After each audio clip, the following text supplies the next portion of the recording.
All right, everyone, we start off today talking about how Beijing Biden is effectively a political non-entity at this point. There's a link in the description to a Substack article. Now, this is something I fully agree with, which is that Biden, when he doesn't answer questions, often he brings up the fact that he's not supposed to answer them. They told me not to answer questions.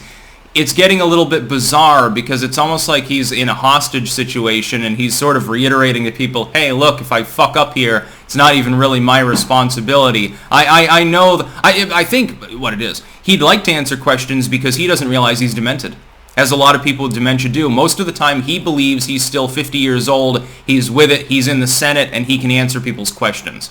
They very wisely have advised him, Mr. President, don't answer anything, because then it won't be carefully scripted. Only when we say you should answer things and everything's approved beforehand and you're taking softballs are you going to be able to answer.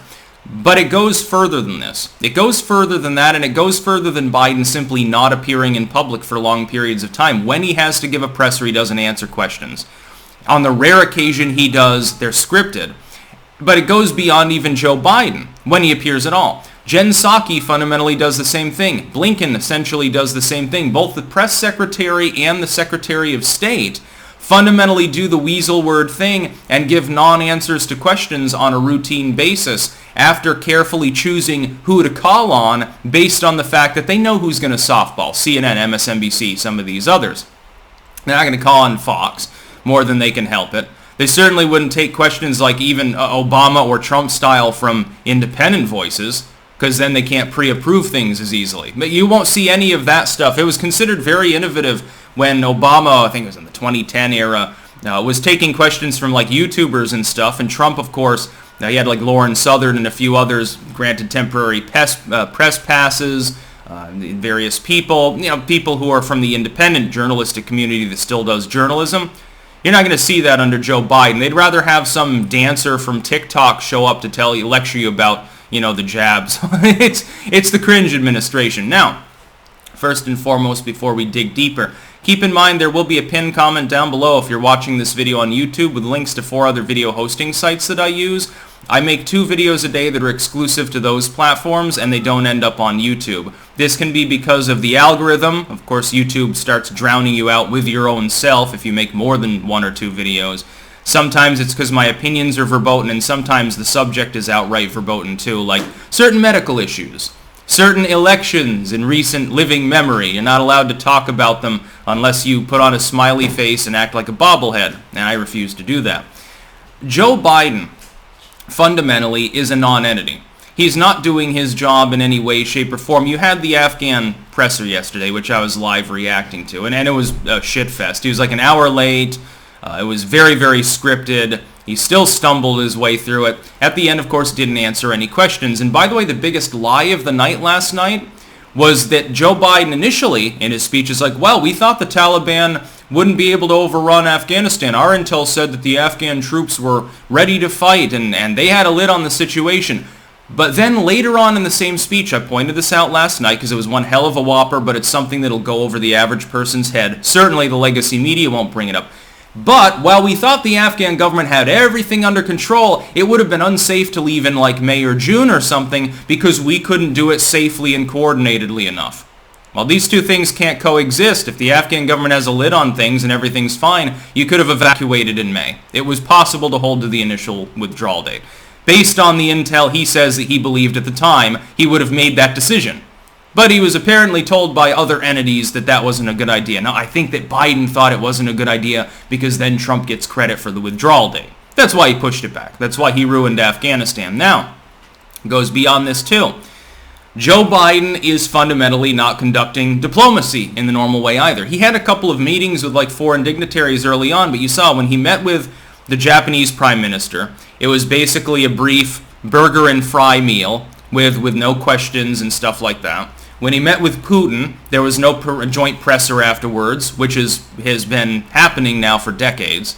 Typically after the U.S. and Russian leader meet, or former Soviet Union, they give a joint presser. The idea is it's sort of a camaraderie building exercise. It's kind of just symbolism and optics, but it does matter because that's basically what diplomacy tends to boil down to.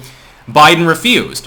He gave the floor, therefore, to Putin to take all the questions from the legacy media in the West and the East, the latter of which isn't going to grill him because they don't want to get gulagged, the former of which is rhetorically incapable of asking him anything he hasn't prepped for, because Vladimir Putin, at the very least, at the end of the day, he might be a cutthroat, he might be a problematic individual. Certainly, I wouldn't want to live under the authoritarian kind of system he's administering, but he is charismatic and he's not demented.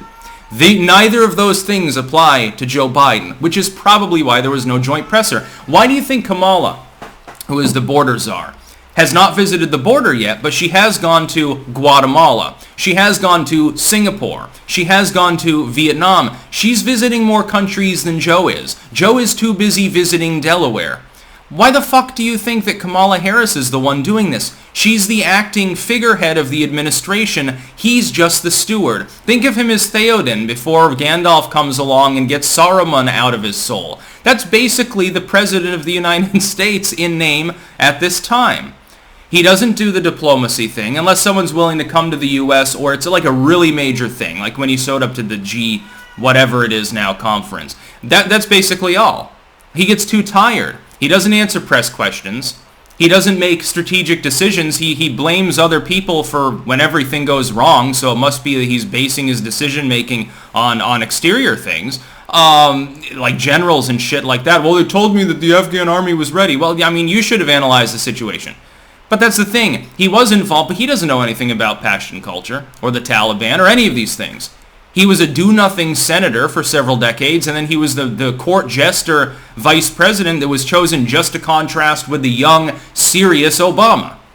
Obama was considered young and also a serious politician. He's the dude that furrows his brow and thinks deeply like Abe Lincoln, which is a lie, but that was the perception. You have to counterbalance that with someone older, so as not to frighten the boomer voters, because he was also, half black, so big problem for certain boomers.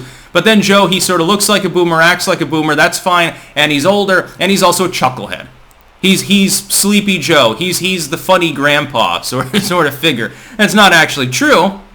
He's more like your insane great uncle who's suffering from his third psychotic breakdown of the week, which is why Afghanistan got so messed up. But optics again matter. Biden's also not doing anything domestic. The infrastructure bill's dead in the water, at least at the moment. They keep talking about how they're near the end of the negotiations, but somehow they never end, which, by the way, is a good thing. I'm not complaining about that because I don't think it should be passed at all, but it's still stalled out. What part of his domestic agenda has really gone forth? Other than attempting to lean on states and force them to mandate masks and shit like that, he hasn't done anything. He's done nothing. Oh yeah, well, I've got one domestic agenda that he managed to go with. He canceled Keystone XL while allowing Nord Stream to go through. Wonderful. A nice gift to the Russians. Beijing Biden. That's about all. Peace out.